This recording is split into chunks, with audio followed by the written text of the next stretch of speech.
you are able, as I lead us in the Pledge of Allegiance.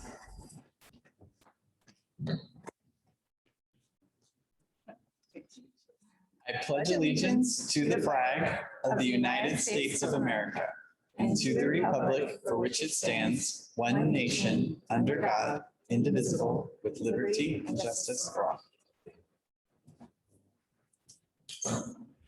I will now introduce our board of directors. We have Madeline de Maintenon, Mike Rowley, Tasha Woods, and I'm Jason White.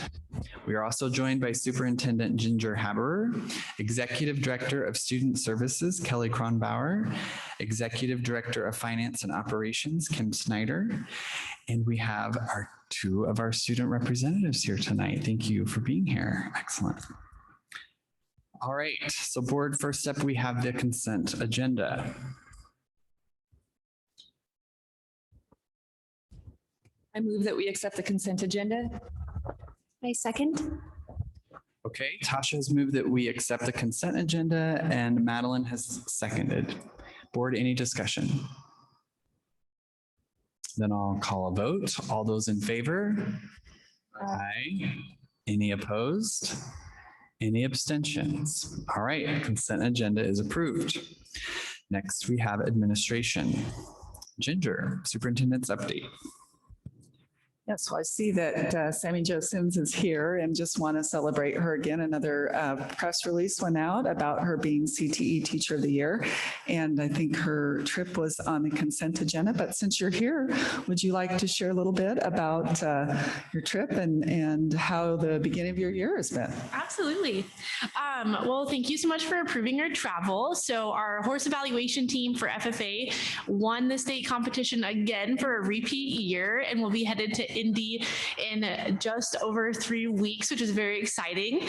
Our 4 contestants actually underwent the first stages of their competition yesterday virtually, so they completed their individual tests as well as their team activity.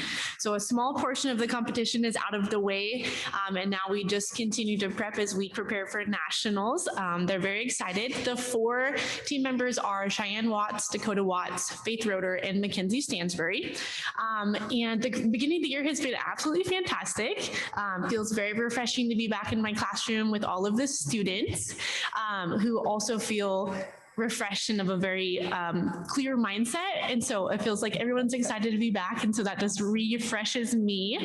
And yes, a press release just came out from ACTE as they're gearing up for their 2022 ACTE Vision Conference. I've been working diligently preparing for the national interview that takes place on October 12th. I just recently underwent a practice mock interview with the Region 5 awards panel, received some really great feedback that I've been using to prepare. So the final interview will take place on October 12th, and then the national winner will be selected on November 30th at the national conference. So thank you. Thank you. Thank you, Sammy Jo. We're so proud of you and just the great program that you have and of your students too. So thanks for sharing that update. I hope you guys have a wonderful trip. So let me go ahead and share my screen here.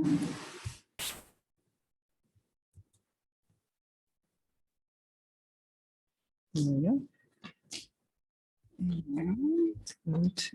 And I'll just leave it there for right now. So board, we, as the principal shared, we're really off to a great start. And I did share some information with you recently, and I want to just highlight that at the beginning of my report as well. As you know, Tuesday afternoon of this week, Tasha Alexis Haberman, our HR director, and I met with EEA leadership, and at this EEA meeting that they had, the members there at a recent meeting that took and passed a vote of no confidence on the superintendent. They shared 4 issues related to this vote, which included decisions regarding the secondary librarian positions, establishments of the tiered start and end times, establishment of attendance zones, and some confusion around how many copies teachers can make for their classes. And I acknowledge the depth of emotion that that was expressed to me by the EEA leadership and just how hard it was to really go through these major changes all in 1 year. And despite that need for these types of decisions to operate effectively. As you remember, especially attendance zones and the tiered starts were necessary for multiple reasons, including the transportation and our shortage of bus drivers and really opening up a fourth school and wanting to be able to have an effective way to be able to transport all of our students and an opportunity to develop neighborhood schools. But these, some of these decisions, they were very complex and they involved the input of many stakeholder groups. I also see this as an opportunity for growth and to strengthen our partnership with EEA. I think one of the positives that was shared with me at this meeting is that teachers overall, and we heard it from our principals earlier today too, are excited about the work we're doing around professional learning communities. And so I think with this new year ahead of us, it's more important than ever for us to really be working together in a unified way.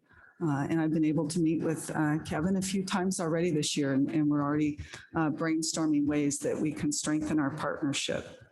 I want to use this too as an opportunity to thank the board for your support of those early release Wednesdays.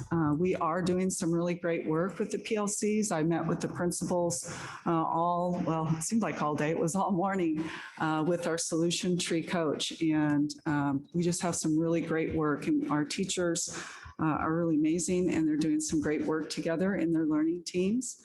One of the interests that I think came out of our conversation also with EEA leadership was just the need to be really intentional that we have EEA members on some of the committees that we have. Our Student-Centered Learning Committee, I know we have some members there, but just really the leadership and myself working together on that to ensure that that is the case. We just had our bond committee sign up out there and really working together to, we know that next year we'll have about $1 million less of ESSER funds. So as that time approaches, Kevin and I will be working together to say, how can we continue to collaboratively look at some of the upcoming decisions that we need to make around budget priorities and take advantage of the committees that we already have in place, as well as potentially look at any other kind of next steps that we could take together.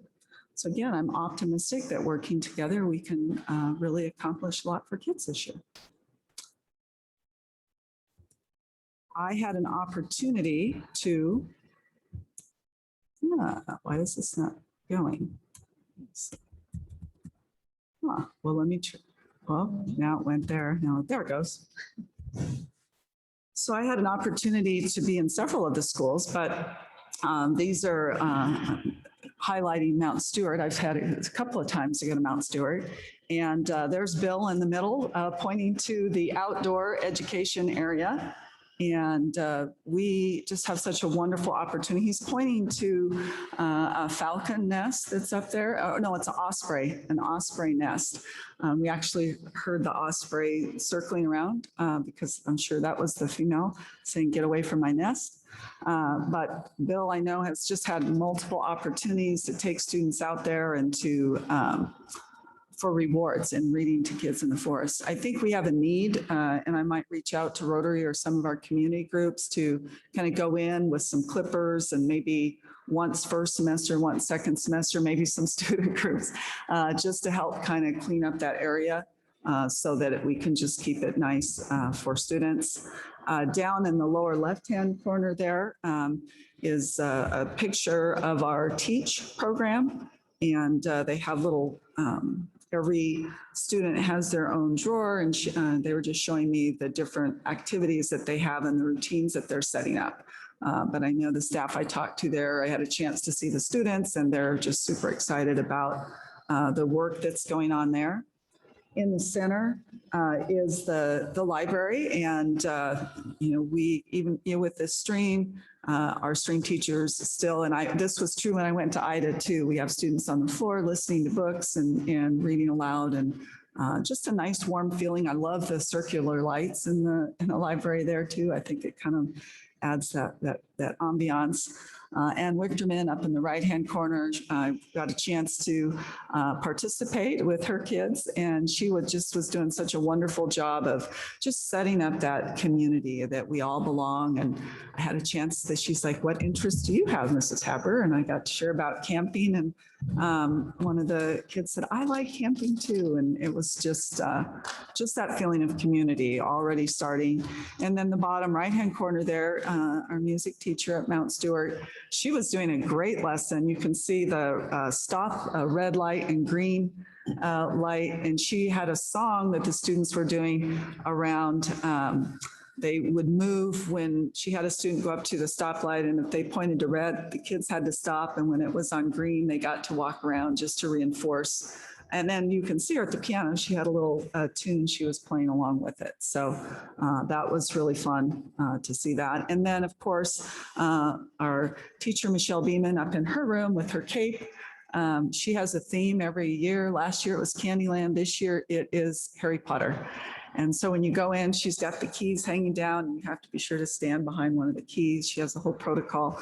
But again, just really making her classroom welcome. And we just really do have phenomenal teachers. And I just want to, as a superintendent, support them as much as I can. And I know Kim and Kelly, all of us really want to continue to do that, especially through the PLC work. As was shared earlier, the team that got to go to Seattle, that it was open, for people who wanted to go. We had about 25 between teachers, administrators, and Jen and Kelly, myself, Julie. We just really had a great time. And it was a really refreshing time to say, what do we want to circle back to around culture? And how do we just keep reinforcing and supporting each other in the belief that all students can learn at high levels? So that is really what we're circling back to. And we're excited about that work. I also wanted to highlight a website that Tasha, that you shared with me. And I think sometimes as a teacher, as an educator in general, I know I felt this way. I'll speak for myself as a teacher. When I had students in my classroom, I sometimes felt like it was all up to me to make sure that, students were successful. And I think teachers have a responsibility in that, but I think the question is, how can we also actively engage parents to really partner with us around teaching and learning? And so, there it is. So Tasha shared this website with me, and I just want to bring it up. And I think Tasha's going to talk about it a little bit later in her report. But it's called Be Part of the Equation. And it is, some ideas on how to talk to your child about learning. What are some good questions to ask the teacher so that the parent can walk away and know how to support the student at home? And, talking, what are some questions and ways to engage in conversations with principals and administrators? And then, certainly going to legislative kinds of issues as well. So thank you, Tasha, for sharing that. And I had a chance to share it with one of our administrators, and I know she was excited to be able to get this out as well. And I think it's a website that we'll be able to really use this year. So thank you for sharing that.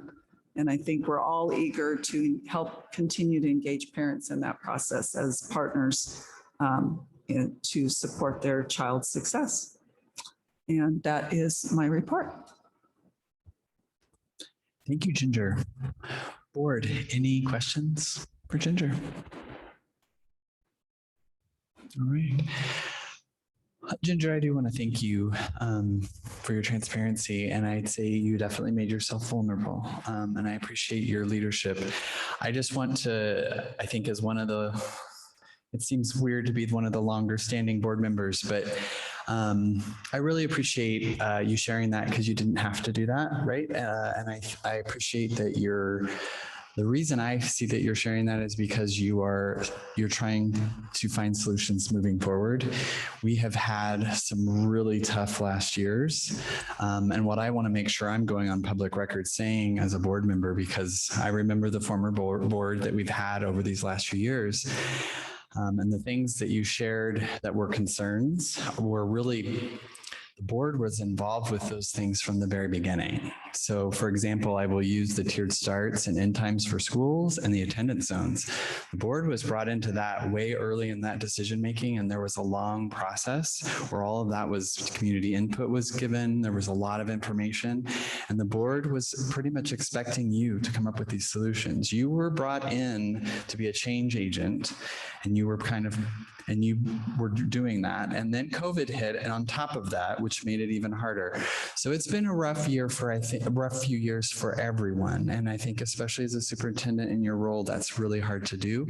So I just want to say thank you for sharing that. And thank you for investing in the future now, because how much change do we have coming? I think we're hoping that we don't have a lot of change coming, that now we can really try to focus in on what support systems do we need to have in place for our teachers and for our staff to be successful in the jobs. And what do we need to invest in is we need to invest in all of you. We need to invest in the teachers, we need to invest in the staff, and we need to invest into our leaders to move this stuff forward. So I appreciate your vulnerability to do that, but I also am going to say, board, those things are about us. So if there's any question about those things, and we have to look directly at us as well, because we were responsible for the tiered starts and the end times of schools. We were responsible for the attendance zones. And I remember the conversation about like, how can we save money with paper and all those sort of things. And again, I'm glad that you can revisit some of these topics with teachers and try to come up with solutions moving forward. So thank you. I appreciate your leadership, and I appreciate your vulnerability. So thanks. That will lead us into business. Sorry, my computer I lost my spot. Here it is. Enrollment report, I think, is first, right? Yeah. All right, good evening, board. So our enrollment, September is always an interesting month because we aren't really quite sure what's going to happen in September. You know, we have to see the whites of kids' eyes to be able to count them. So I can report to you that we do have and my computer just did the same thing. Sorry, I'm going to need to log in real quick. I know for a fact that we have 3,207 in head count. So we have 3,207 students in our district. But when it comes to headcount versus FTE is really how we're funded. And we have 3,096.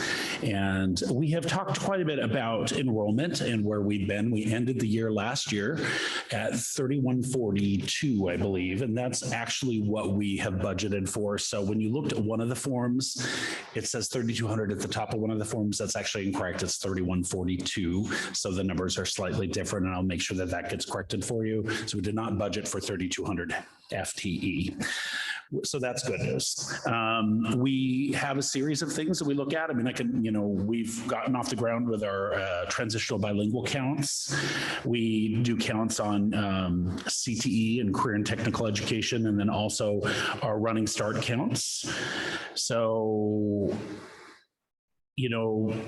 really, when you look at this, I guess the part I really want that I think is kind of glaring here is this is about 50 students lower than we were hoping it to be. We were hoping to be at 3,240. We are at 3096 right now, but I want to give you some hope that there's quite a few things that happen in the month of September. So we did our first count day on September, I think 8th or 10th. And if any student comes in after that, they're just not counted. So we've had quite a few kids come in. It's probably, maybe 20 kids come in. So that you're going to see an increase there. We also have programs like transitional kindergarten that we're planning on having 2 sections, and they're not counted yet. They don't start until January. January. So that's another 40 students. So we will see increases when looking at this. When I had to analyze why do we have less kids? I mean, what's up with 55 kids lower? It's been kind of an interesting thing. Our graduating class last year was a big class, really big class. It was inflated. It was 279 students, and this year's senior class is 238. So there's a difference of 41 less kids in the senior class. So we lost a big group.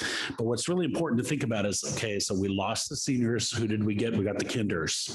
And the kinders actually came in lower. We only received, we have 211 kinders, and we're down about 21 there from what we've had before. So when you go ahead and take a look at the 2023 incoming kinders of 211 and the graduating class of 279, the difference between those is 68 students lost. That's pretty close to where we are. We're about 55 down, but I do believe that we'll see that shift and swing up. And it is inevitable. We're going to see these numbers increase.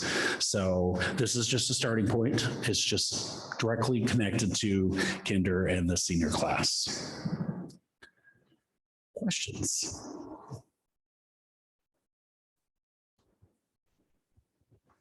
Thank you for sharing that. That enrollment report is important. As you said, it's how it's funded, and it also helps us understand how we resource, because we have to bring our system within realignment to the need that is out there.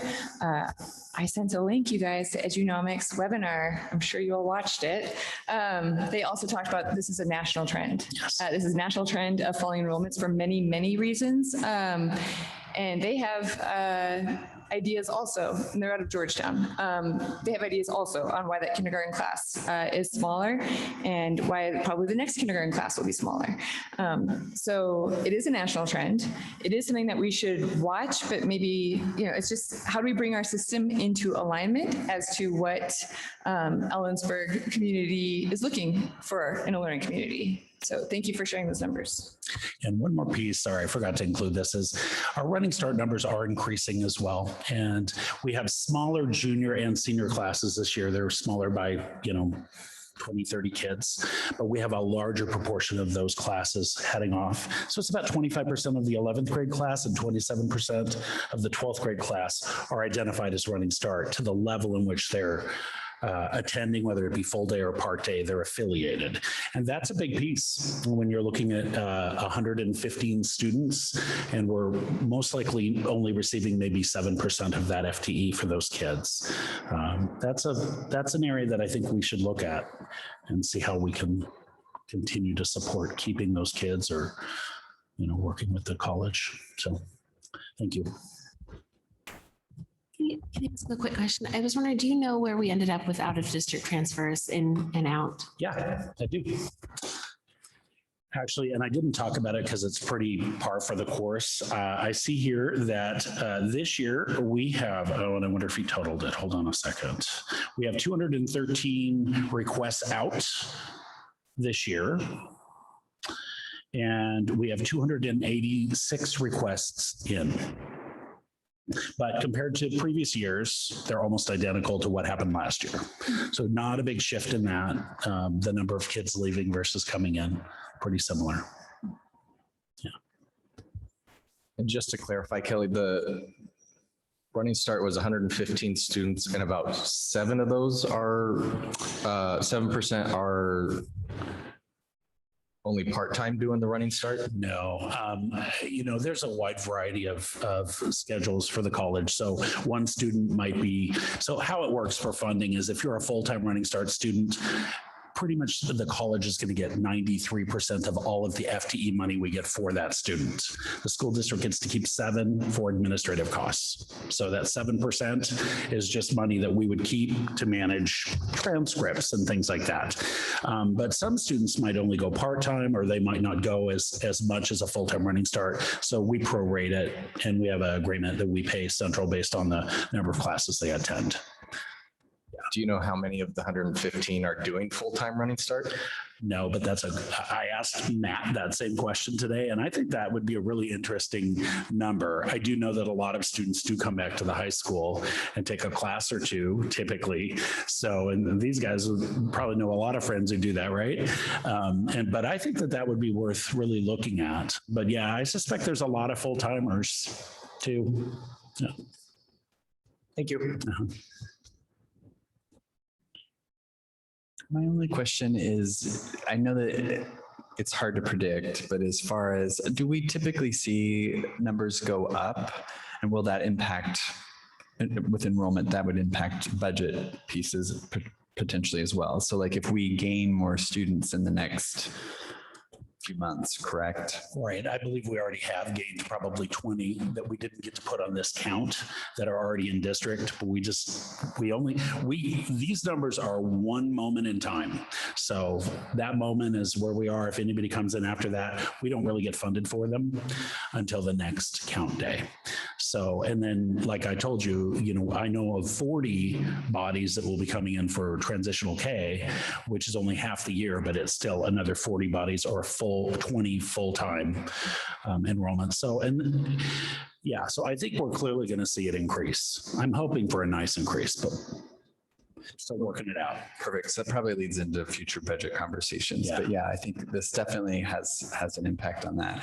I know I really enjoyed the principles that we heard during the study session, because especially at the elementary schools, the one benefit to this is the smaller class sizes. I think teachers need that break. There is a huge difference between teaching 30 students versus 25. So there's some good things out of this, but yeah, hopefully I'm sure you all will enlighten us about future plans if we need to consider budget in the future. So thank you for the update. Board, any other questions? I had one more. I was looking over the total school size enrollments for the elementary schools and noticing that it is quite a bit more even. There's still, Valley View has the most, but and Ida has the least. I just was anticipating that, or not anticipating, that's probably in anticipation of the development and everything like that, that will fall into Ida's enrollment in the future. Yeah, when we got the data from Burke, who looked at potential growth, because they had the data on that, Ida has probably the greatest potential for population growth because of the new developments, like you were saying. So yeah, I think you hit it spot on.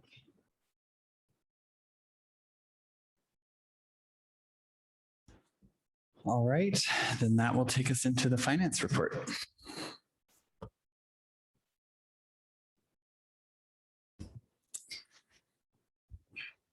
So tonight I'm going to go over August 2022's financials. What you have in front of you is the same report that I've been giving every month. But what I wanted everyone to understand, that's going to be different with this report. I always say that data will change and that what I give you, that it could possibly change throughout the year. But it's going to change probably quite a bit. And that's because of the year-end process and accrual process. We haven't closed out our books yet. We're in the process of doing that for the 21-22 school year. So this report is preliminary data that we have.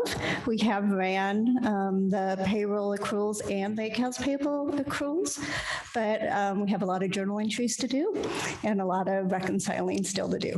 I have to have the financial statements to ESD 105 by October 25th. So I'm going to be very busy for the next month. I'm going to try to get that stuff done. So as I go through these numbers, I just want to make sure everybody understands that they will change. I plan to do a overall review of the 21-22 school year information in December once we have everything finalized, gone through OSPI and all that stuff. So. For the general fund, you will see the general fund budget is on track as it has been. As of August 31st, 2022, the revenue came in at 96.89% of the budget and expenditures came in at 92.31%. These percentages are below the expected budget of 100% because we have 12 months now. The unassigned fund balance equates to approximately 10.4%. after considering fund balance restrictions and assignment, which is the primary indicator of the district financial status. As I analyze the financial information for August, you'll see the expenditures outpace the revenues in August in the amount of $312,000, with the total amount for the year of expenditures over revenues in the amount of $1.3 million. As I said before, we're still in the process of reconciling the year end for 21-22, and these numbers will change as we go through the process. I have added additional spreadsheets that show more details. This is what I've been showing you in the past few months. The general fund, for the general fund, these spreadsheets also show the reconciliation between the district trial balance and Kittitas County Treasurer. You have a copy of the district trial balance report and the Kittitas County Treasurer report in your packet.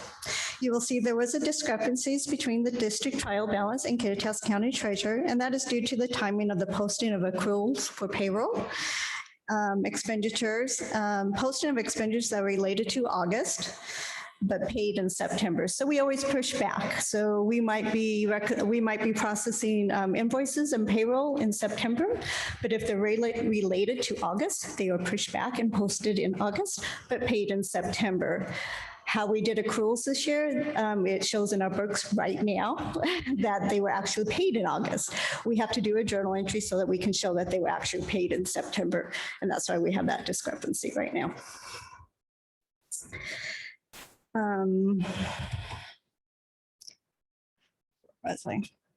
Each month, these two reports are reconciled. If there is any discrepancies, they are researched and fixed during our reconciling process, if possible, and before the monthly financial update to the board. The capital project fund is at below the expected 100% budgeted revenues expenditures. As of August 31st, revenue came in at 67.15 and expenditures came in around 72.61. The fund balance is at $1.1 million that consists of state match, tech levy, and assigned fund to support other capital projects. I'm going to say there's not a lot of money for other capital projects in there at this time, but the reconciliation between the district trial balance and Kittitas County Treasury report does have discrepancies, again, to the year-end process as we go through accruals and doing JEs. Debt service fund revenues are above the expected 100% budgeted. They came in at 102%, so we've received more interest than what we had budgeted. That's why. With expenditures being above the expected 100% at 99.07. Majority, as you guys have told you, a majority of our expenditures for those this account comes out of in December and in June. The reconciliation between the district trial balance and Kittitas County Treasury report found no discrepancies. The ASB fund is below the expected 100%, 83% for revenue. Sorry, no, just reread that wrong. Revenues came in at 45.53% and expenditures came in around 37.38. Again, they budget at a high capacity so that they can make sure that if they have any fundraisers they want to do or in other clubs, they have that capacity to do that. The reconciliation between the district trial balance and Kittitas County Treasury report found no discrepancies. Since the private purpose trust fund is a fiduciary fund, it is not a budgeted fund, therefore does not have a budget status report. You will see that the fund balance is at approximately $49,000 at this time. The reconciliation between the district trial balance and Kittitas County Treasury report found no discrepancies. The transportation vehicle fund revenue came in above the budget amount at 117%. We got more depreciation than what we had budgeted, so that's a good thing in revenue. Again, we're still at 0% expenditures. I thought that we were going to be able to, I believe that we did purchase a bus, but we did not receive it in time to have it as a 21-22 expense, which is fine because I budgeted it for 22 and 23, so we're okay there still. I would like to remind everyone that this report is presented with the information I have currently and is subject to change as we continue through the year-end process. I would also like to remind everyone that revenue sources are used in their current funds for authorized expenditures and can't usually be transferred to be used in different funds unless authorized within the adopted budget and within the accounting laws. Are there any questions?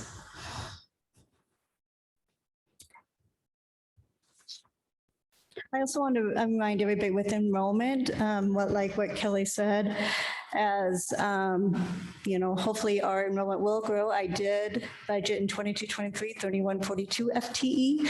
So we are down where I have budgeted. And so hopefully that will, it sounds like that, it looks like that we will grow in enrollment.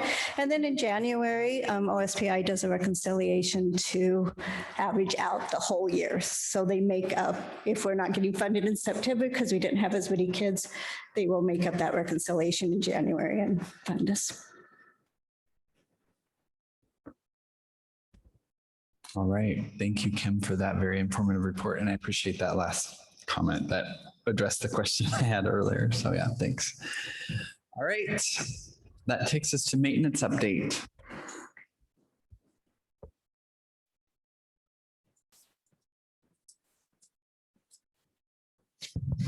Well, thank you for having me. And thank you for hiring me and bringing me into this great community and this great district. It's been a pleasure getting to know everybody here. Just my 13 years of doing these reports doesn't mean I'm getting any better at them, but I don't mind giving them. I've got quite a few things to cover tonight. I just kind of want to go over some of my assessments since that I've been here of the maintenance department and what's been going on. First of all, getting to know the staff in this district has been great. It's taken me a while to get around to all the different schools. There's a lot of schools compared to what I've used to in the past. The principals, they're great. We've had many conversations. I haven't had long conversations with some of them, but others I've had even longer. And just trying to figure out some of the issues that we've had with some of our buildings and some of the issues with our grounds that's been going on, and trying to make some plans to move forward. That being said, with the maintenance department, we've got a lot of ground to gain. We're going to make some major changes with this department that needs to be done. I think that's probably one of the reasons why you guys hired me, because I think you thought I could get this done. So with that being said, we've got some of the greatest crews I've ever worked with in a school district. Our custodians, with the challenges that they've had being short-staffed, I think we were short 5 custodians throughout the summer. They all stepped up. Every one of them. They did a tremendous job in making sure that our schools were open, safe, clean for the beginning of the school year. We've been able to actually staff our custodians fully, but we don't have a lot of custodians. So when these custodians went off, we have one sub. So we have to try to move people around, so that our staff can have their time off. There's many of them that are involved with the Ellensburg rodeo. Some of them are with the fairs. And then of course, hunting season, who can miss that? That's a must have. So I try to honor, their benefits that they've earned. And so I do everything I can to make sure that they get the time off that they want, but we have to kind of spread them thin. Our maintenance crew, again, we're still short-staffed, but they have really stepped up and accepted the challenge of trying to, keep our grounds and our buildings up to what they should be. We've got a lot of issues in some areas, and some areas with our new buildings, we've got some tweaking to do with the buildings coming online as they're being turned over to us. Not everything's always perfect, but I think we can make it work. That's some of these conversations that we're having with the principals about cooling and heating is probably some of the biggest issues that we have right now. So there's a lot of data that we have to go through to, there's commissioning data that they have to have when they commission it, that everything has to be set to those specs. They have to hit those, but they may not be what we want our buildings to be set at. So we're trying to work some of those issues. We have, as I will show you here in a minute, we have some issues with some of our other buildings that need some major attention, and I'll go over all of that. Another thing that we're doing this year, and Kelly brought me into, was our facilities use rentals. So that has been a pretty big undertaking to get that into what we want it to be now, from community schools into facilities use. We've spent a lot of time. We've got a new program that we've brought on, master library. The good news is everybody that's using it loves it. They found it very easy to use, very easy to navigate. Once we launched it, what was it, about 2 weeks ago, 2.5 weeks ago, and we got a tremendous response from it. We still have some hiccups and some issues, people getting used to the system that we're working through, but right now, as it stands, it's running very smoothly. So the state of that, I can't say enough. Thank you, Kelly, for helping us with that. Gemma, I have to give her a lot of credit. She has done the majority of putting the whole program together. She worked with ML Libraries to get our program set up. And then, she's turning it over to me, and we've hired a new building coordinator that is going to be running this program, Abraham Benitez. He has quite a bit of experience. He's been to college for this type of thing. He worked with the city's parks and recs for a short time, so he's familiar with them. We're working with AAU. I think it's going to be a great asset to this community, being able to do that. I know a lot of people had some apprehension of how, oh my gosh, no more community schools. I wasn't familiar with community schools coming here because I'm a foreigner from another city. So I didn't know how that all worked. But as I progressed through my assessment of the district as I've been here, I think it was a great institution at one time, but I think we've kind of outgrown it. We're ready to move on to something different. And to talk a little bit more about Abraham, he's going to be their point of contact for our community. He's going to be the face of our community. He is going to be Ellensburg School District to our community. So he has the personality, he has the wherewithal to know how to deal with these people. He's learning what we expect of him. So he's already starting to take off and run. I mean, this next week he's going to be hitting the ground running, because a lot of our AAU and everything else is going to be starting there. So with my assessment, I've spent the first couple of months of being here to just kind of see what this district is, see what the needs are, see where we've had lack of attention. That was pretty apparent with some of the things that I've come across as I'm going through some of our heating systems, our air conditioning systems, our irrigation systems.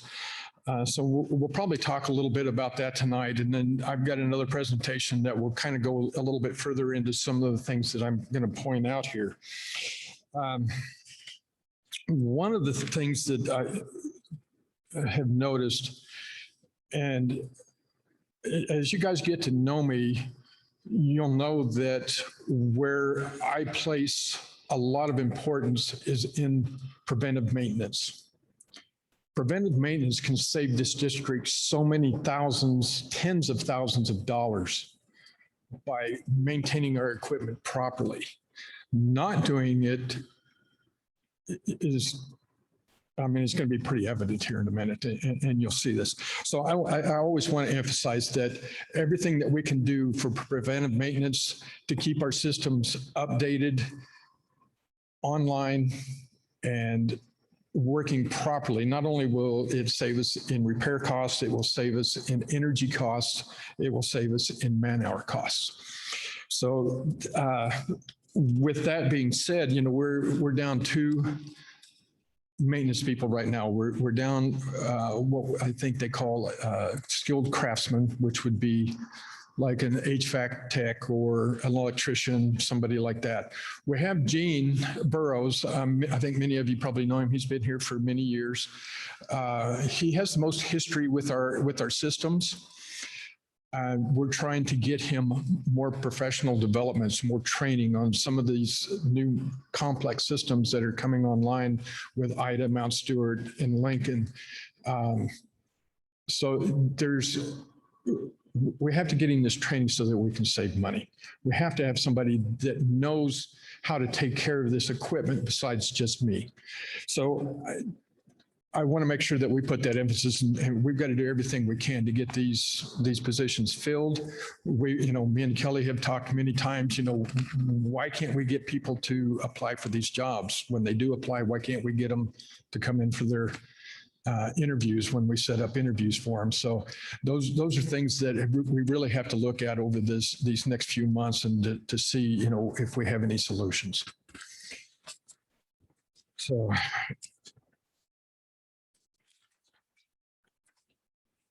I want to, before I go into my slides and everything, so with our grounds, I think many of you probably have noticed that there's been a good change in how our grounds look.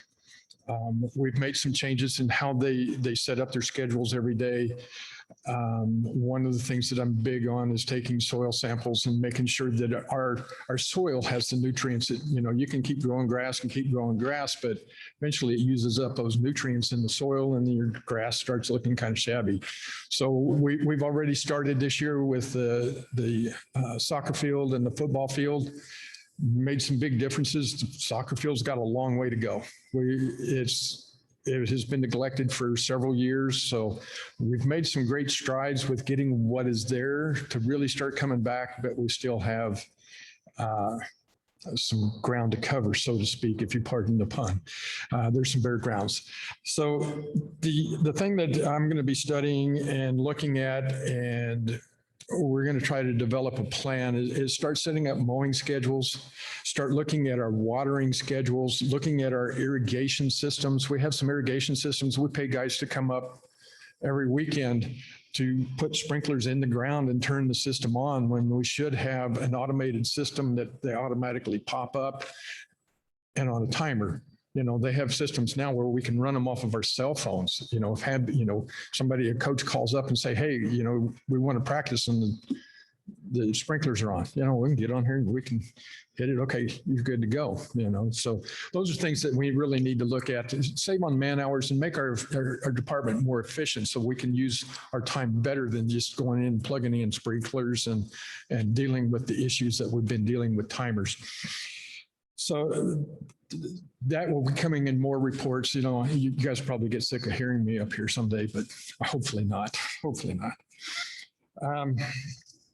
So there, we got several plans of trying to look at what we can do with our soccer fields and our football fields and everything to give us a pristine field. I mean, this is the icing on the cake for our school. When we have, communities that are coming here with games and everything, we want to show off a little bit. We want people to go by, man, they've got one of the nicest fields in the district. And I want to blow my horn a little bit to the last two districts that I worked for. We managed that. We had people talking about our fields and how they looked. And I want that to happen here too. All right, so I'm gonna move on to our HVAC systems, and our HVAC is a broad term. It covers all of our air conditioning, our heat recovery, our boilers, our exhaust fans. It's a big system in each of these buildings. So in one of my assessments, that the first thing I did was start looking at our boilers. I heard from many of my guys that the boilers in the high school, they haven't been working right for years. And I said, well, so what's going on with them? So, I'm talking to Gene, and they said, well, the previous skilled craftsman did this and he did that, and, but it doesn't seem to be working right. So I said, okay. So I actually got a day that I was able to go up there and pull the inspection covers off. First one I pulled off, they said that this is boiler number 1, I believe. Yes, boiler number 1. And I pulled that off and I'm like, oh my gosh, when was the last time this thing was open? And, the maintenance guy says, well, we've never seen it open. We didn't know that you could open it. We thought there was water in there. They didn't know really what this system did. So when I opened it up, this is exactly what I found. So what you see on the on the tubes. Each of those are water tubes. The water circulates through those tubes, and this is the heat chamber. That is the fire cone, or to put it in simple terms for you. There's a burner on the front of these things, and it shoots a flame into this heating chamber to heat the water. Though that burner has a modulation valve on it that controls the gas. So if it only needs 30%, our DDC system can read the demand and it modulates that gas according to the temperature of the water in the loop. This has never been maintained. Nobody has been inside of this thing to know exactly what's going on there. As you can see on these tubes, you see the white, you see a little black back in there. Well, that's scaling. The scaling is caused by condensation that forms in there because the burner is not operating at its optimum temperature. What happens over a period of time is those tubes start to degrade because of the scale, because of the rust, because of the soot. We've caught this in time as far as the tubes go. We can clean them up. We don't have any compromises in that. Biggest issue is this burner. Now, in doing my research, I have found that the company that makes the burner, there's a company that makes the boiler unit, the big unit itself, and then there's another company that makes the burner that goes on the front of there. That company went out of business because of the issues that we're seeing right here. So it's obsolete. They don't make parts for this anymore. This is where I'm going back to the importance of preventive maintenance. If this had been opened up every year and inspected, we probably could have caught this in time that we could have repaired it. But now this unit is beyond repair. The quote that I had got from McQuay, excuse me, not McQuay, that's a different company, McKinstry, is to the tune of about $90,000 just to replace the burner. That's a lot of money. I open it. Can you go to the second one for me, Leslie? So you can see what has happened to this. This is a cone. This is what shapes the fire as it comes out into the deal. And you can see the degradation that's around there. And you can even see where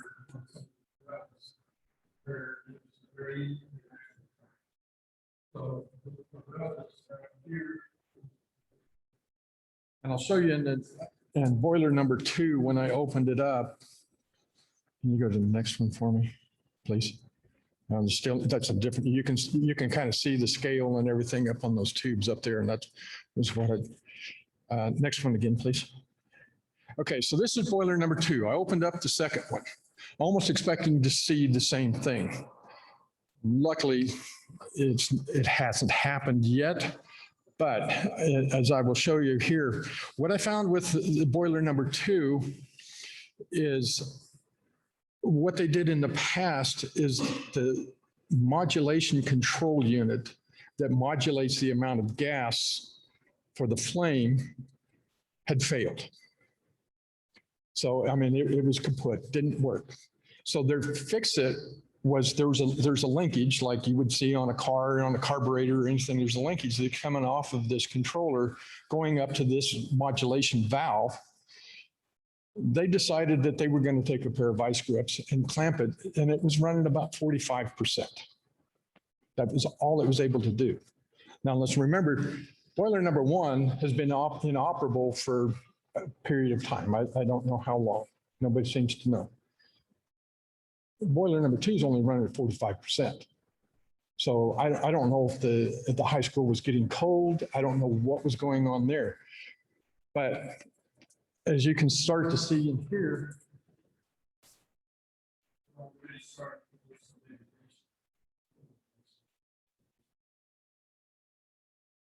here's where that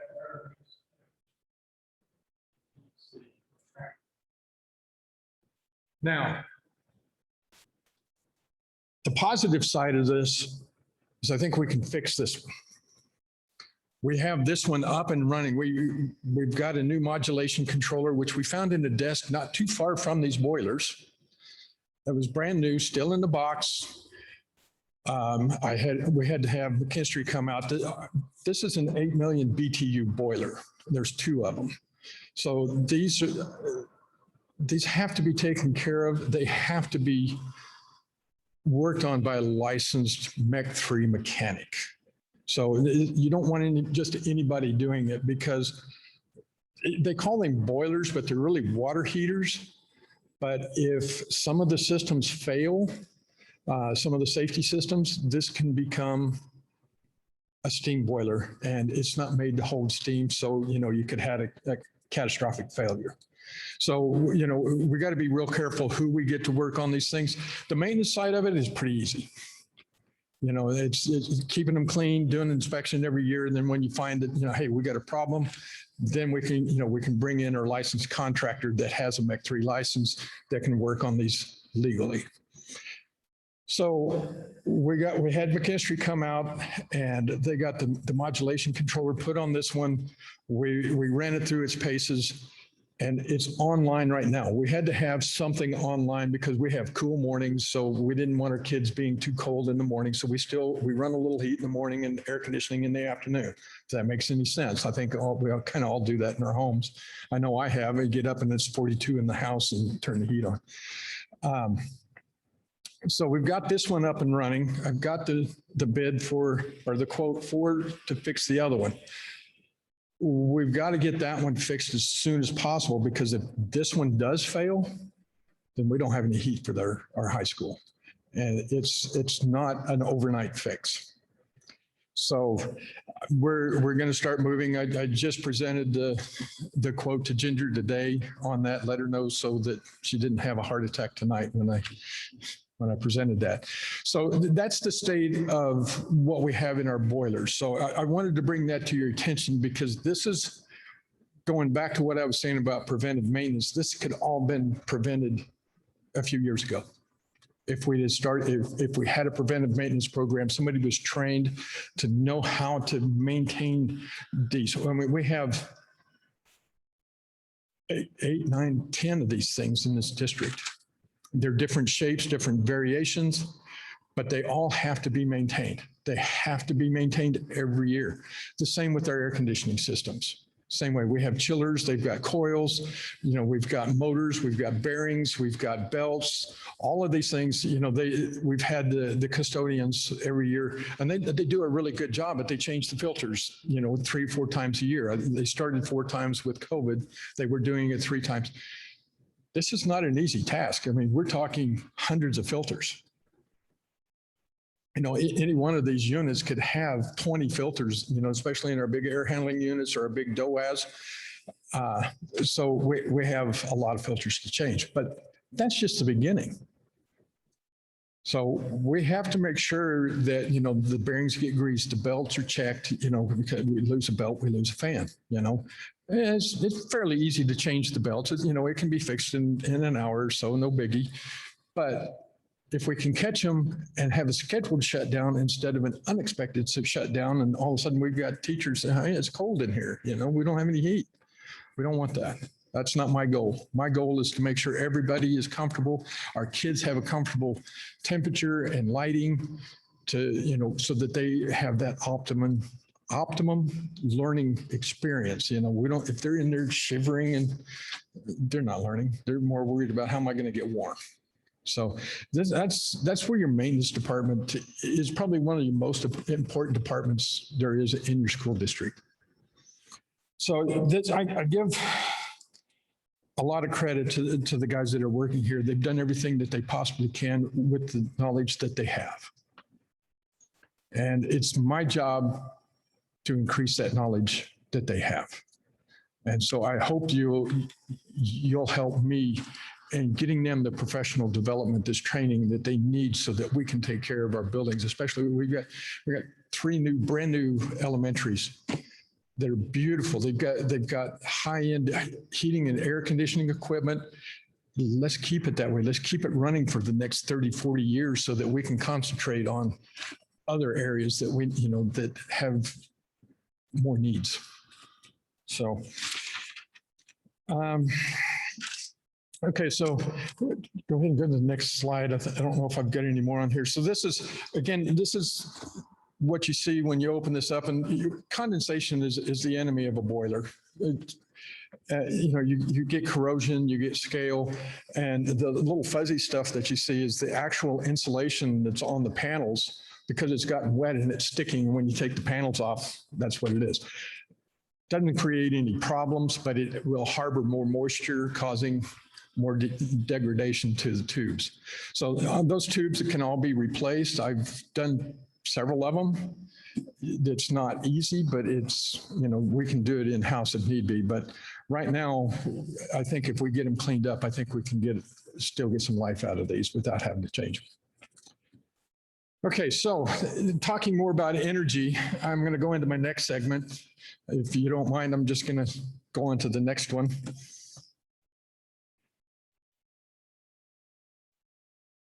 I'm trying not to bore you too much and rattle too much. So. This next segment that I'm going to do, you guys may have heard a little bit about it. Since I've been here, did I not get it to you?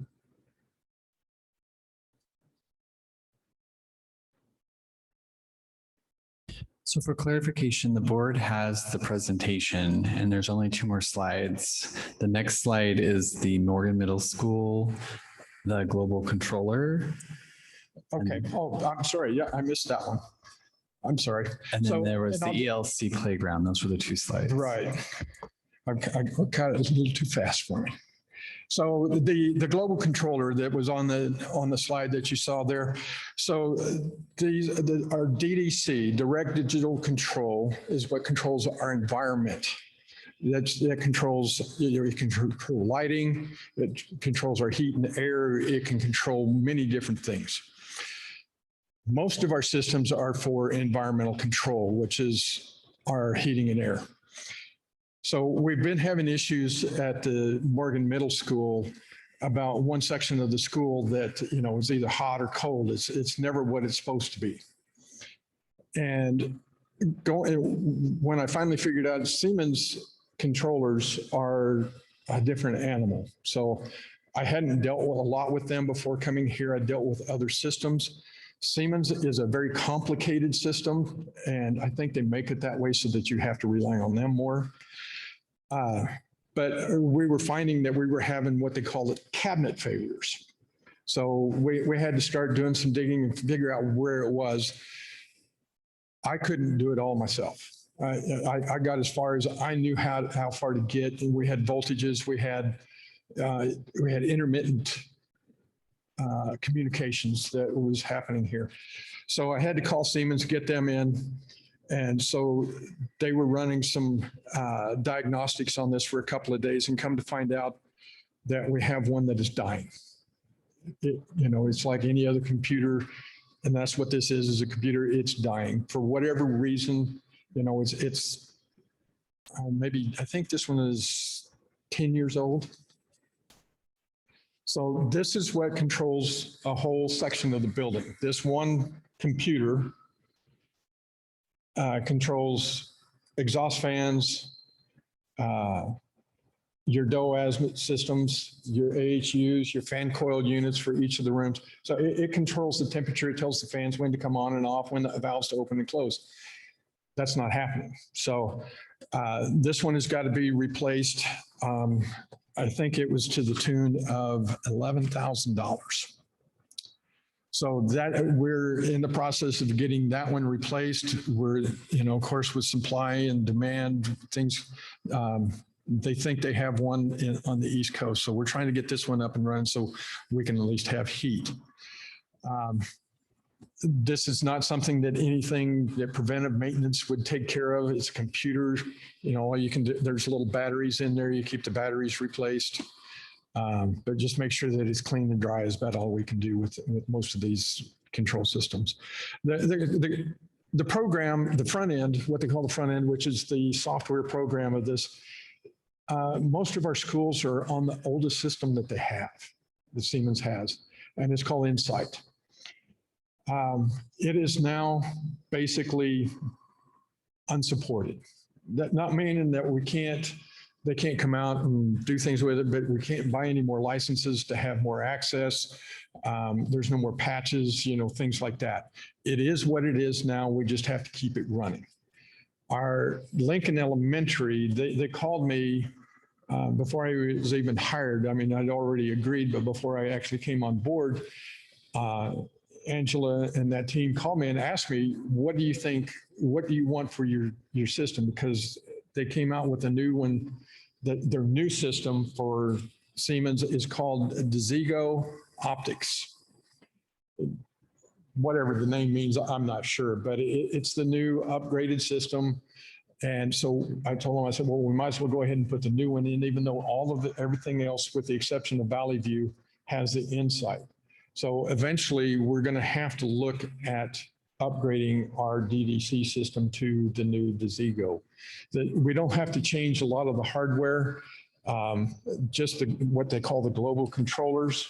All of the rest of the peripherals, if you will, that's down the line, we have tuxes, there's other little controllers and stuff down there. Those will all work off of with the Desigo. Eventually, these are all going to die. I mean, that's inevitable. There's nothing you can do to stop it. The older they get, the more chances of them dying. It's like the rest of them, like me. I'm getting older. The chances of me dying is getting closer. Don't like to think about it, but anyway, little humor. So, that's something that we'll probably be working. I'm going to be a part of the facilities committee. And so that's one of the things that we'll probably put in there and start working on a plan for replacement as we go through the years. Then the next slide real quick. Real quick, can I ask a quick question?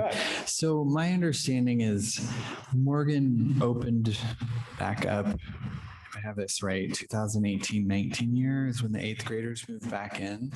The total project started in 2016 and it was a $44 million project.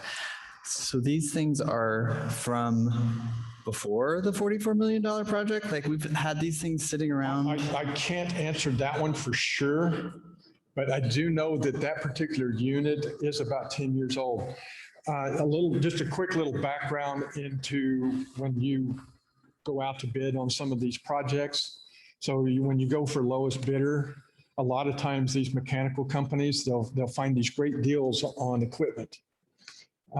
We had this situation in Warden.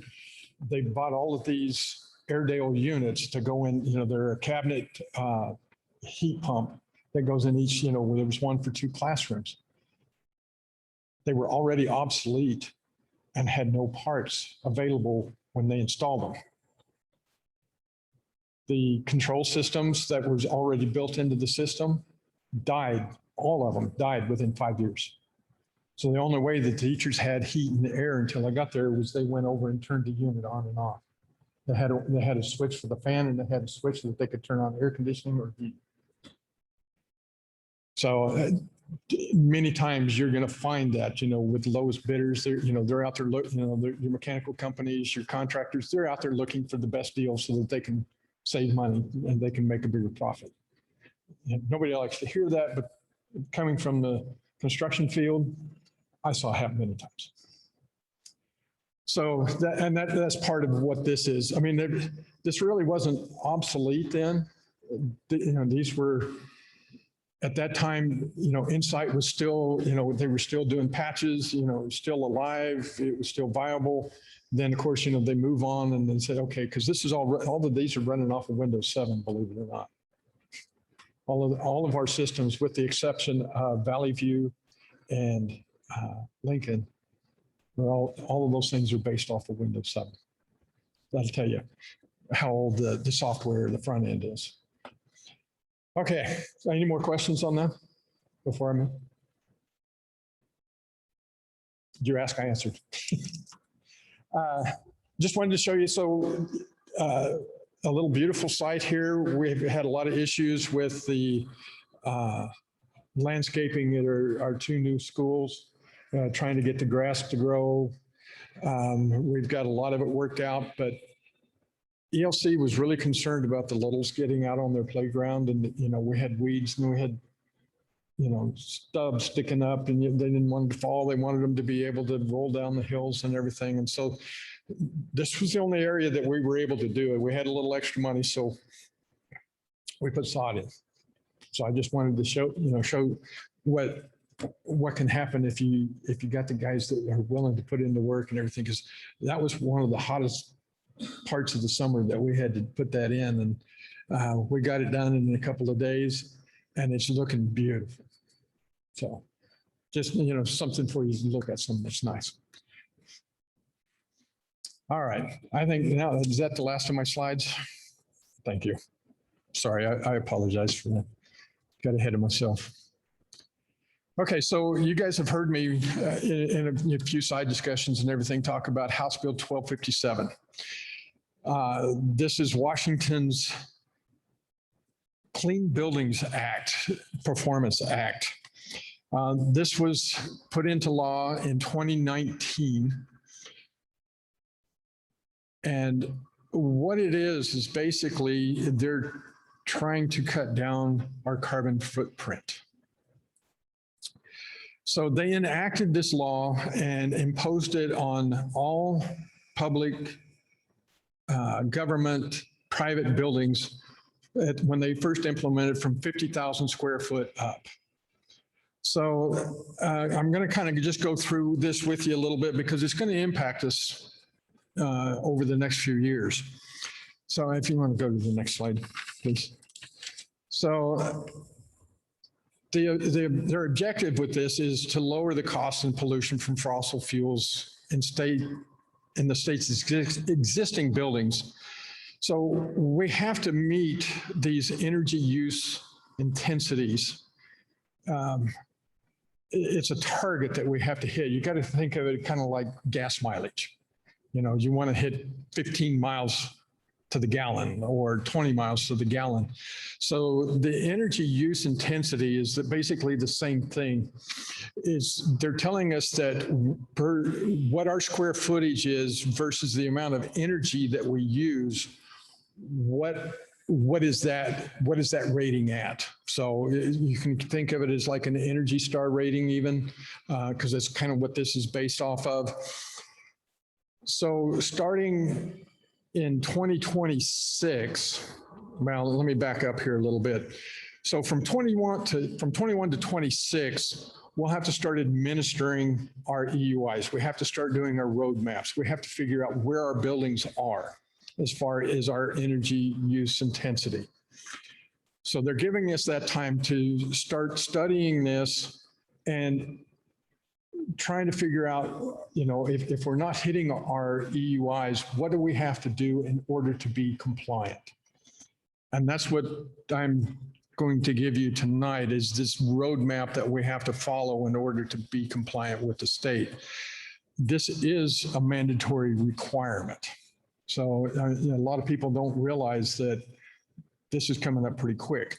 So in the next slide, I'll show you a description of what the penalty calculations are if we're not compliant by these certain dates. So if you want to go to the next slide. So I've quoted the section of the law that says, requires fine. You can pay the required fine rather than being compliant. And a lot of your private companies, that's got 200, 300, 400,000 square foot under their roof, a lot of them, that's what they're going to do because they can't afford to change out their equipment to meet these EUIs. So the way they work it is the maximum penalty, and it's kind of muddled a little bit. The MP is $5,000 plus $1 per square foot for the first 12 months that you're not in compliance.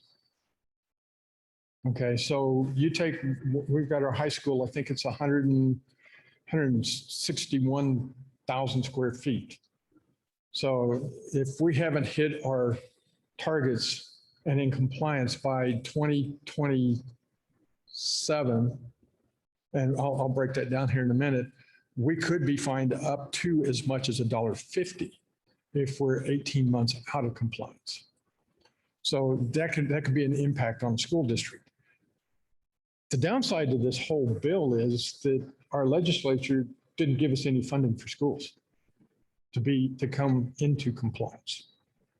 So my last district, we were looking at almost $10 million in upgrades in order to hit our energy use intensity target. But their equipment is 20 to 30 years old.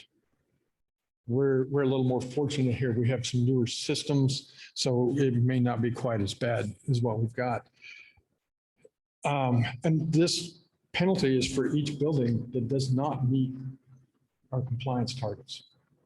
So it's not just, go ahead, you got a question? I was just gonna say, make sure you're talking into the mic. I want to make sure that people that are on Zoom can sorry. hear you. Yeah, thanks. I get carried away. Okay, so let's go to the next slide. So what this is kind of explains what an EUI is and the calculation that goes into that. We've done many presentations through WMOA. I'm a board member of WMOA, and we've given presentations to WASBO. We've given presentations to many of our colleagues in WMOA through our regional meetings and everything on all of this. And so there's a lot of people that understand this, but they don't believe it's real. And believe me, this is very real. They've actually come back and amended that law and now include buildings 20,000 square foot and above, and we're still waiting on the rules for those buildings. Those are also going to include multifamily buildings now also. So anyway, so this is, it's your annual energy consumption divided by building square feet. But you have to have an engineer document all of this and file all of this information with Commerce. So we have to pay somebody in order to do that. It's not something that we can do, but it's more complex than just what this calculation is. So your annual energy consumption can mean a lot of things. Yeah, we can get the utility bills out and this is what our consumption is, but we have to know what's using this energy. Whether is it an air conditioner, is it a boiler, is it lighting? So we have to form this roadmap so that we have a way to compliance. So go ahead to the next one. So compliance requirements, and this is just what I was talking about here. So we have to hit our targets. The building use types represented in the Energy Star portfolio manager, the ESPM, the benchmarking that's what we're going to be doing. We've contracted with McKinstry to come in to do our initial benchmarking.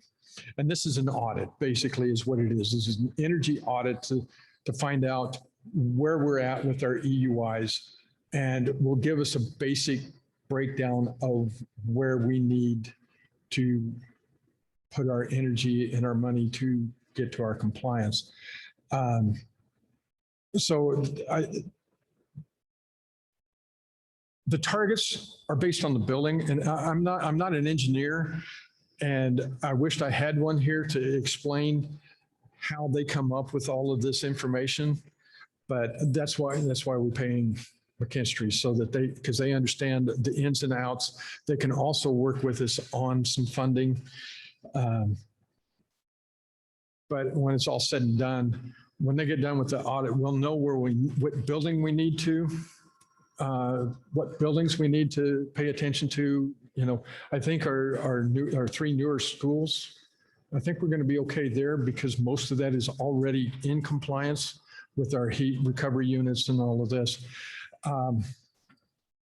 So if we're above, we have to get to that compliance target. And then we also have to set up a plan to maintain that compliance. If we're below the target and in compliance already, we also have to show a management plan of how we're going to stay compliant for the next several years. Yeah, so there it talks about the management plan and everything. All right, next. So here's the compliance dates. So by June of 2026, all buildings that are 220,000 square foot and above have to be in compliance. These are the larger buildings. We don't have any buildings that are over 200 square foot. We're underneath that. So by June 2027, the 90,000 to 220,000, which to our high school and our middle school fall into this category. So we have to be in compliance by 2027.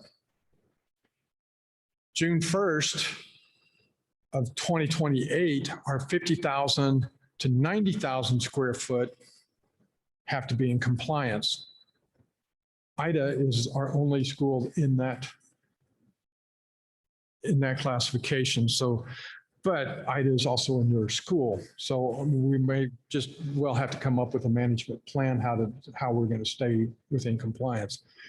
And then, like I was telling you, the new one that they just added is the 20,000 to 4999, 50,000 square feet. Our other three elementaries fall in that. Now, Mount Stewart and Lincoln, I think we're going to be okay. Valley View is our oldest school. We have the wing 10 of the high school, the district office. All those buildings were built in 71 or 72. They have really inefficient systems. Those are going to be a big concern to try to get those in compliance. And Valley View. The systems are old, but they're still functioning really well. But whether or not the HVAC systems are going to be upgraded, we'll have to find that out in another report. But it's not just air conditioning and heating. So, you know, if we have outdated windows that are inefficient, you know, and really old. So, you know, we can gain some EUIs by changing those out. A lot of our buildings still have fluorescent lighting and not LED. So we can change those out. And a lot of utilities have incentives to help us, you know, with some of that funding there. There's some, you know, there are a few grants out there, not a lot for our school our size. Smaller schools, you know, they have some emergency funding and stuff like that. There's some commerce grants. Commerce grants, the last one that I heard went to a 4-to-1 match. You have to have matching funds in order to get the grant money. And the ones who can match the most are the ones that get it. WMOA has been fighting that for quite some time, trying to get that kind of reversed, because our smaller schools, you know, the ones that are even smaller than us, they're the ones that they can't come up with the funding. You know, they don't have the tax base, and they can't go out for bonds, you know, because they won't pass. They're the ones that need a lot of this. Not saying that we don't, but so this is the footprint that we've got to follow. This is what we're up against right now. It's a time constraint. I wish we could have started this 3 years ago when they implemented, because we could have been ahead of the game, and there were some early adopter incentives and everything that we could have done. We have to have our benchmarking done by the end of 2023 and registered. So that's what we're working on now. You know, I talked with Ginger and Kelly and told them, hey, you know, we've got to get on this, because we've got to know what we've got to do to our buildings. And this is going to become part of our facilities advisory committee, is trying to, you know, once we find out what buildings, then we'll probably have to go in what they call an investment grade audit. And that's where they dig deeper to find out what we actually need to do to each of those buildings. The first audit that we're going to do is basically just tell us what buildings we got to pay attention to and where those buildings are sitting. And then we'll have to go in and start building that roadmap and start putting together a management plan and a plan to have all of this in place by these target dates. Is there another slide on there? So this is just kind of a breakdown of the pathway to compliance. It's kind of hard to read, but our phase 1 is just a campus analysis that we're doing. We know that we have to do this. This is what McKinstry is going to do, the phase 0 through 2 for our initial audit that we're going to do. And this is called our benchmarking. So they'll do an Energy Star profile, assess our current buildings for the EUIs, determine what our target EUIs are going to be based on our building size.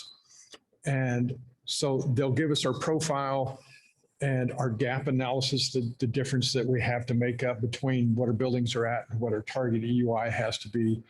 And then they'll come back and they'll give us identification of just the basics of where we need to be. And, in order to know exactly what we have to do, that's where they go into the investment grade. That's where they have to get more engineers and start studying. They'll put monitors on a lot of our systems so that they know exactly how efficient our systems are. So that will be another cost down the road. And those costs on the phase 3 and above could be folded into the cost of the implementation of new systems and everything. So, if we decide to go with McKinstry to upgrade the systems that we need to and everything, those are put into that cost later on. It's not an upfront cost. So is that the last one? Okay. So that's basically House Bill 1257. It's been my nemesis ever since it came out. Again, like I said, legislature has not provided any funding for any government building, schools, municipalities, or anything that have to be in compliance. WMO has been working diligently with OSPI and our legislators trying to come up with some monies. A little bit of good news coming out of this plan that President Biden just put out with his, I forgot what he called it, some kind of, the word escapes me, the big one that cost us so much money. Anyway, so that plan actually could have some funding that we can use for some of this. So we're working through WMOA, through McKinstry and some other companies to research to see, what funds we can glean from this act that he just passed to get some of that funding. I don't know how much there's going to be, or if it's going to be, any at all. So that's what I have for you. You got any more questions? That was very informative. I think this is long overdue. I praise the administrative team for hiring you because I remember when I was friends with a lot of teachers and I remember hearing constant things about facilities. And so we've been behind times, and I think the district leaders knew that, they knew that we needed you. And so you have, I think, board, interrupt me if I'm wrong, but I think you've been very informative. I think you're leading us to what we needed to hear. But I think what will probably be most productive for us is for you to keep working with the admin team to really kind of predict what this would be. Where the board will often get viewed and asked is about our budget, and it's specifically about our fund balance. And I know our fund balance has to pay for these sort of things that come up. And so I'm anticipating our capital budget's probably going to need some increases, but they need to be very targeted. And we as a board have to speak to our community about these sort of things that are going to come up. And we often get cornered about our fund balance in the past being too much, but we're always like, do you know how much it costs to replace an HVAC system and all these other sort of things? And now you're basically telling us, guess what? Some of this stuff's coming. So what we need, I think, speaking for the board, is that we really do need you to continue to do this and provide that information to the admin to start giving us a team, but we need to make sure this is transparent so that the community is aware that these costs are coming. What's great is we've got all these new facilities that we can start doing the preventative maintenance on, but you're right. I feel like ever since Morgan supposedly opened its doors, it's always been a problem. So, and I think the staff would say that too. So I'm glad you're here. And I know this board meeting's already going to be long, but I think as far as if you can really sum those things up, we would love to get those updates as they move forward. So thank you. Board, any other questions or thoughts on this? I just think it's really helpful to have the kind of that list of urgent things, because so many of us are really unaware. And when you said $90,000, that was really scary. And so having that list, especially as you're going through and you're seeing everything with a pair of fresh eyes, I think it's really helpful and to keep us informed. Yeah. I wondered if I shouldn't have had the AED up here just in case somebody had a heart attack when I said that. So. All right. Any other questions? Just a statement. One of the biggest things that you said is preventative maintenance, and we do have a lot of beautiful facilities, and having those things continue to stay beautiful and work properly for the 20, 30, 40 years down the road. So I appreciate anything that you do and bring to us about preventative maintenance and stuff like that. So Absolutely. thank you. All right, thank you.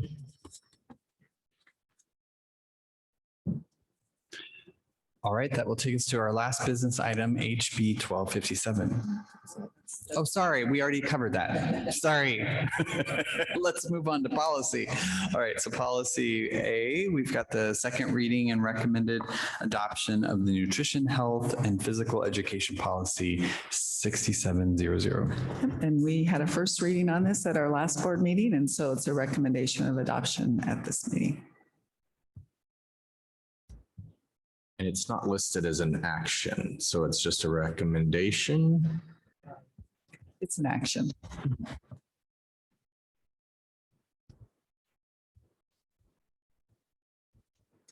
I move that we adopt the policy 6700. I'll second. All right, Madeline has moved that we adopt policy 6700. I don't know why I can't say that number.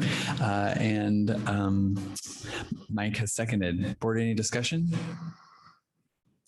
Seeing that there's no discussion, I'll call the vote. All those in favor? Aye. Aye. Any opposed? Any abstentions? All right, policy 6700 is adopted. The next one, again, all these are second readings, it looks like. So policy 3122, this is a recommended adoption of the excused and unexcused absence policy. So this again is a second reading. We had a first reading on this policy at our last board meeting. So there is a recommendation of adoption of this policy.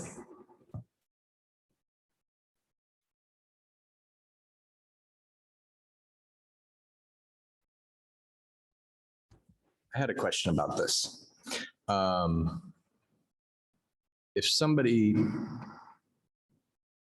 If a student is tardy to a class, they're marked absent, and then a phone call goes out later in the afternoon, parent has to call in and say whether or not it's excused or unexcused, but it was a tardy, not an absence. So how does the school differentiate fixing absent markings and tardiness? So I can refer to what's in the policy around tardies. It says the district has the flexibility to determine what constitutes a tardy and synchronous online, et cetera. So I think what you're getting into, I think might be more of a procedure. Every school kind of has their own way because we have flexibility around tardies. So I would suggest that maybe if we want to wait on adopting this until you have the answer to that, I mean, that's something the board can consider. But otherwise, if you want to send me that question and the school you're referring to, then I can be sure to get you an answer.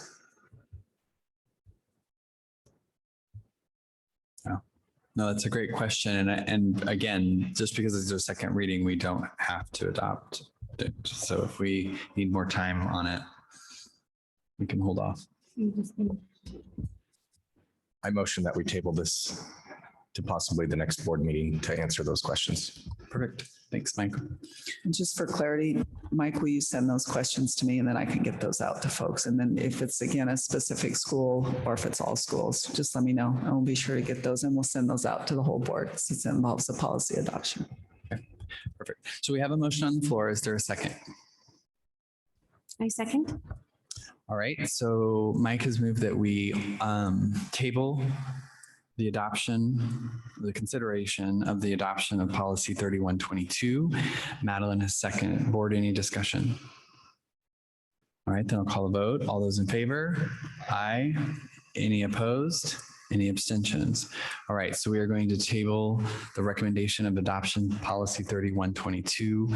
Mike's going to send questions in to Ginger and potentially looking at this at the next board meeting or as soon as you can answer the information or get the information put together? Okay, perfect.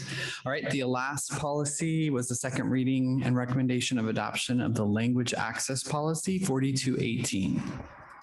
So this is, again, a policy that we looked at that was up for discussion at our last board meeting and is on it for a second reading and recommended action to adopt this policy at this meeting. I move that we accept policy 4218. I second. Right, Mike has moved that we accept policy 4218 and Madeline has seconded. Board, any discussion? All right, then I'll call the vote. All those in favor? Aye. Any opposed? Any abstentions? All right, we've adopted policy 4218. Next, that leads us into board reports. Students, thank you for your patience and for staying with us here. Is there a report? Sorry, what? Oh, perfect. Good evening, board. Luckily, we're about 3 weeks into school and we're all still alive. We've seen a lot more movement going on, really getting the ball rolling on the school year and excitement. At the high school specifically, we've started up theme weeks and really building back that culture. And then that club fair too, starting up that next generation of involvement has been really key to getting those freshmen and sophomores more involved within the high school learning community. Sports too, we've seen a lot of sports entering regular season practices, games, really getting that post-COVID world back to normal. Fall play is also in the middle of rehearsing and getting ready for their first show, Pride and Prejudice, this year. HOCO, homecoming, is going to be in 2 weeks, which is a very big event, and we're seeing a lot of preparation and excitement around it, which is really exciting. And finally, the Student Senate, we're in the final stages of getting that ready to go. So it's very exciting. Yeah, I pretty much agree with everything she said. I could offer a little insight into some of the elementary schools. We have a family friend who has a daughter in elementary school who hates getting up for school and in the past has been a pain in the butt to get to school, but she has shared that the before school programs have really been working to get her daughter up and going to school and that she's really been enjoying those. I'm also a full-time Running Start student, so if anyone has any questions on Running Start, I'm willing to offer insight into that as well. Great, thank you both for your reports. Is there a teaching and learning report? There is, and it sort of is going into legislative also, because we don't currently have a ledge rep, but Chris Reichdahl has put out his budget and priorities for the legislative session 2023. And you can see the actual press release on the OSP website. I'm going to try to be concise. The priority areas are transforming student learning and well-being, right? Making sure that our students in Washington engage in learning that is relevant, rigorous, and prepares them for lifelong success in a world that's rapidly evolving. And ways that he's asking the legislature to prioritize this is: one, aims to expand student access to learning a second language at elementary schools. Two, hands-on science learning opportunities. Three, regional pre-apprenticeship programs to prepare students for future work and trade fields. And he had another press release on that saying that he's envisioning that juniors and seniors aren't really on campus at our high schools, but instead are out in the community exploring and working in community projects. And then four, early literacy for our youngest learners and more. Really important to us is the superintendent's budget does ask for the legislature to fully fund the required and mandated services to students with disabilities. That is something that would be a big impact for us. And then removing student and family costs to basic education. So those have been prioritized and no longer requiring families to purchase school supplies, to pay for test or course fees for high school dual credit class courses, and to pay for meals during the school day. And this initiative is lining up with President Biden's initiative that he announced today of also making more access or universal access to meals at the school, sort of saying what happened in COVID seemed to have worked. We know how to do this, let's do this. So that's both happening at the state and federal. The second initiative is recruiting and retaining effective, diverse educators. So really putting a high priority on making sure that we are getting and supporting highly skilled educators who reflect the diversity of the students in our schools. 2, expanding mentorship supports for beginning educators. 3, strengthening the pipeline for effective, highly trained school principals. That is something that Washington State is highly anticipating, is that we often hear nationally about a teacher shortage, and what Washington State is facing is an administrator shortage. 4, sustaining a strong educator workforce through paid educator residencies. And they define this as an innovative student teaching model where a pre-service teacher spends a full school year learning on the job from a mentor while they are completing their coursework toward their certification. And just as information on that, OSPI, I just happened to be able to be visiting them that day, and Tennessee announced their innovative program first, and OSPI was sort of sad about that. That was interesting in the hallways. And then a third one is legislatively directed enhancements. So really being COVID informed on these was 1, including and ensuring digital connectivity and devices for all of our students. 1 that's really important to us that we've always talked about.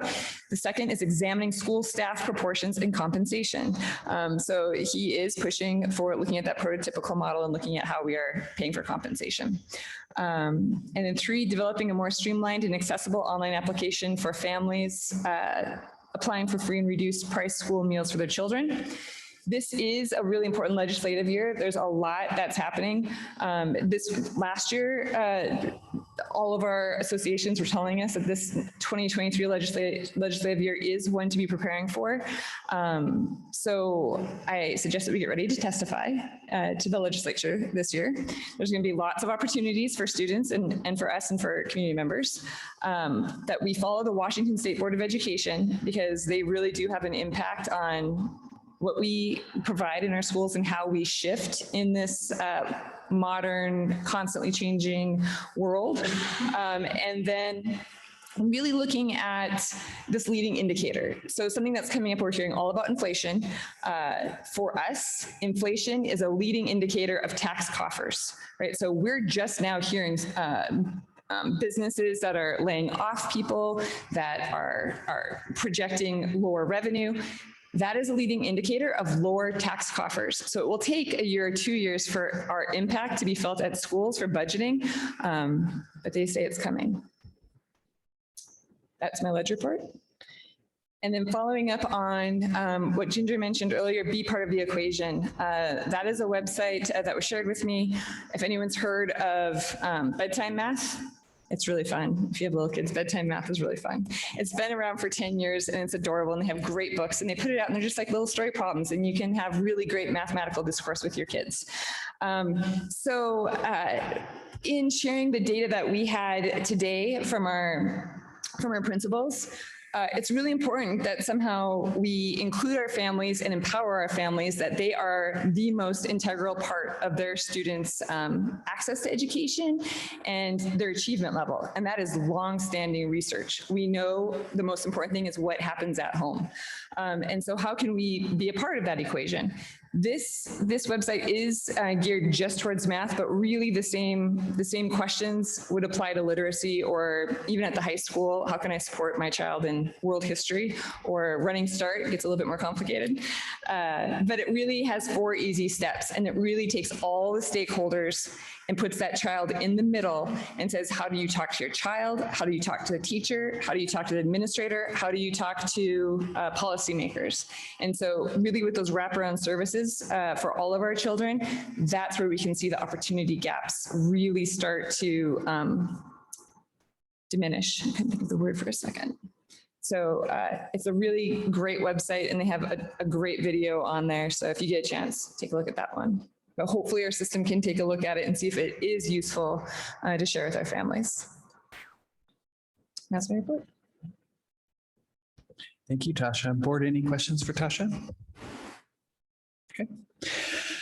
I don't have much to report. I just would say, board, I think there's a couple things that I'm going to bring up in the agenda setting meeting this week that I think we may need to consider for a study session. So I just want to be transparent about it while we're here. Is one of the things for that is the legislative rep for the board. I really think we do need to discuss that. So I'm potentially putting that on the agenda for a future study session soon to discuss that.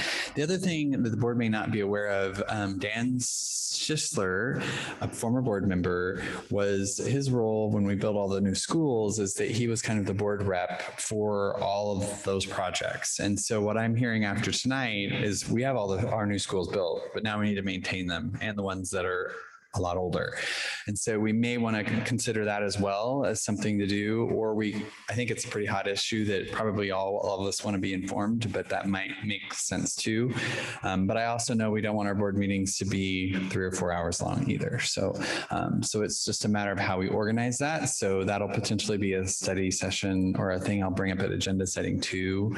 A reason I'm bringing these up is because I think we do need to think about this. It's good we are involved, but if there's other sort of committees that are work that we need to do, we need to be thinking about that as individual board members. So that's my report. Any questions? More of a question for Ginger, maybe with the new capital and bonds committee that we're going to be establishing tomorrow. Would this be what Randy would come and talk to us about some of these decisions and things like that? Yes, and so Randy's going to come to the Bond and Capital Project Committee tomorrow with a list. He's already been surveying our whole district, our buildings, our grounds, and he's already putting together a list of what he thinks would be important for us to consider for capital projects. We'll ask for some input from the committee, and that'll be something that, yes, that we will stay on top of and be a part of. So yeah, so then I believe Jonathan and I are both on that committee. So yeah, already. Awesome. Love it. Okay. Good. All right, then that will take us into public comment.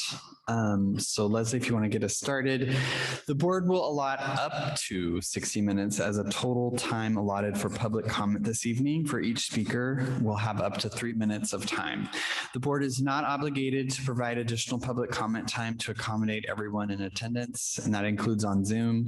The board is not obligated to respond to questions or challenges made during the public comment period, and the board's silence will not signal agreement or endorsement of any speaker's remarks.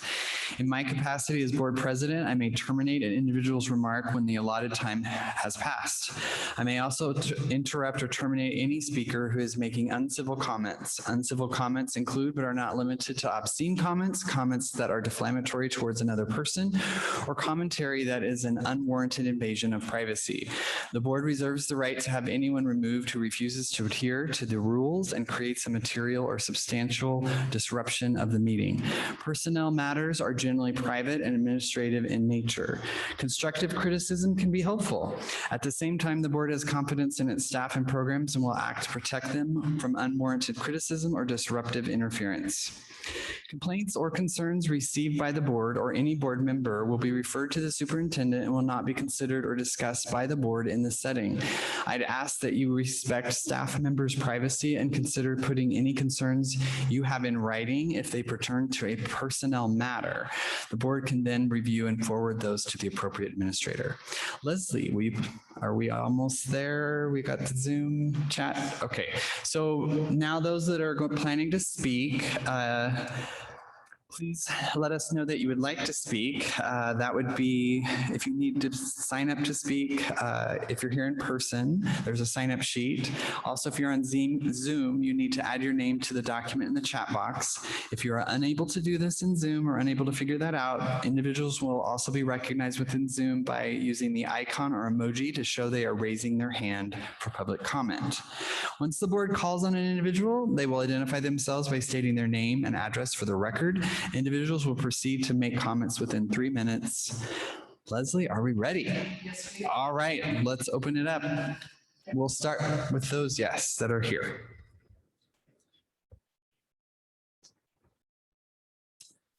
Kevin Dwight, 402 South Courts Mountain Drive here in Ellensburg. I'm speaking to you tonight on behalf of the Education Association here, representing all of the teachers, certified staff, and more. Here in the district, a couple things. First, I want to celebrate President White. You said very clearly that Superintendent Haber did not have to talk about the vote of no confidence that was taken in her in recent weeks. And just to clarify, as the educator and me always attempts to do for our student leaders here, that such a piece or such a tool really is kind of indicative of asking for a much more serious conversation about what can we do to move forward.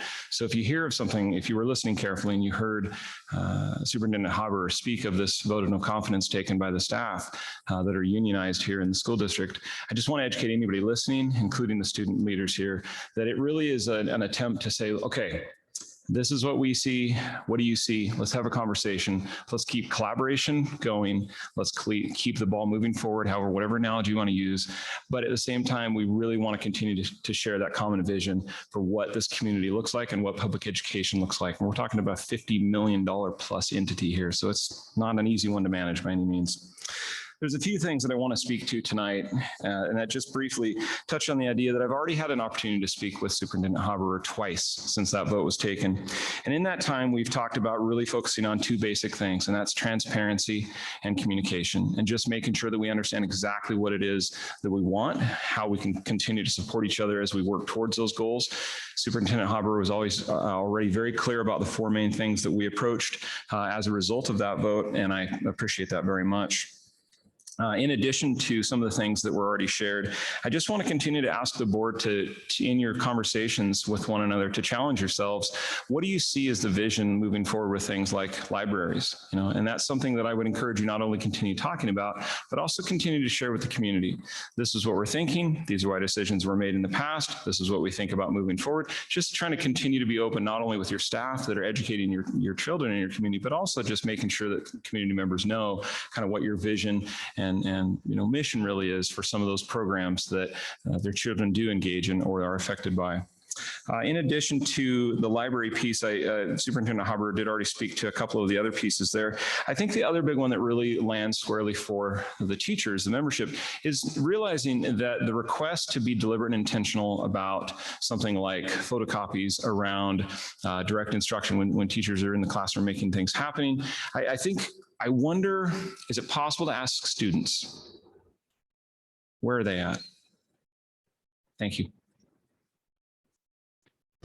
Thank you.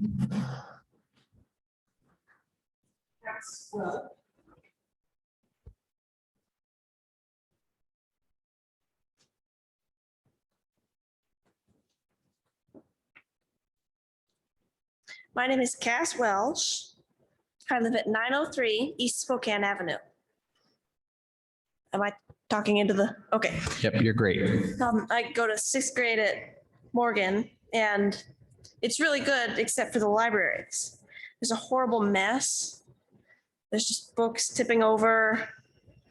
I think it would be better if there was a librarian working there instead of just a parapro. I've also only ever been in the library once because it's been closed all the time. I don't think that's right. Maybe I think you should add a librarian to the library, and it would really help kids grow. Thank you. Thank you.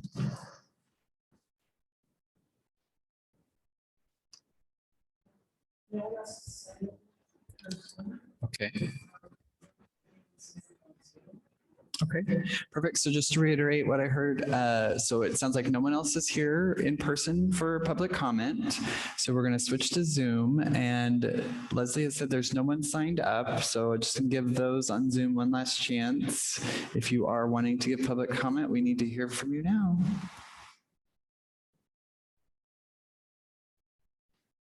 And I don't see any hands. Do you? All right, then we will, public comment is now closed.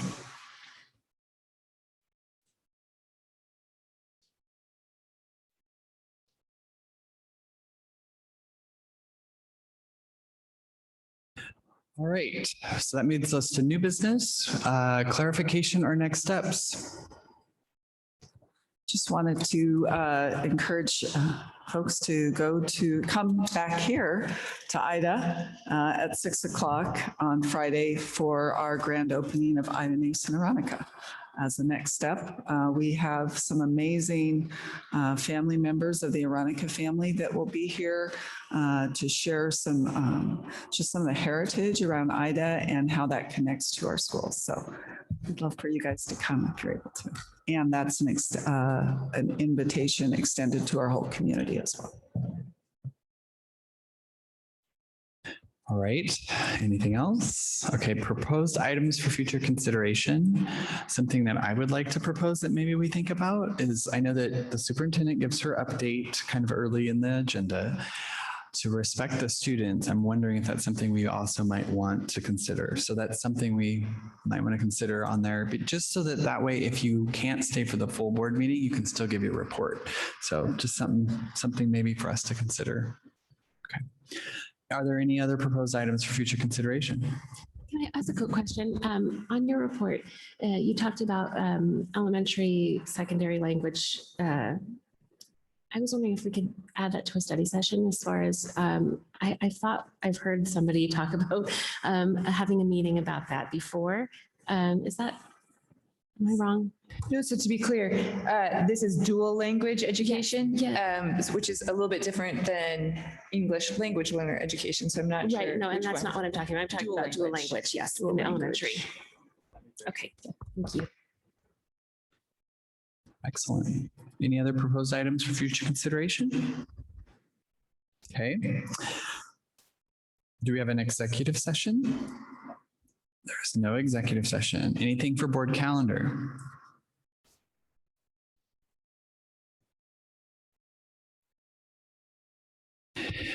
Leslie, do we have things to sign? Of course we have things to sign. All right, so no one leave until you've signed your documents. Otherwise, I will entertain a motion for adjournment. I move that we adjourn. I second. All right, and for the record, Mike has moved that we adjourn and Madeline has seconded. We are now adjourned. Thank you so much.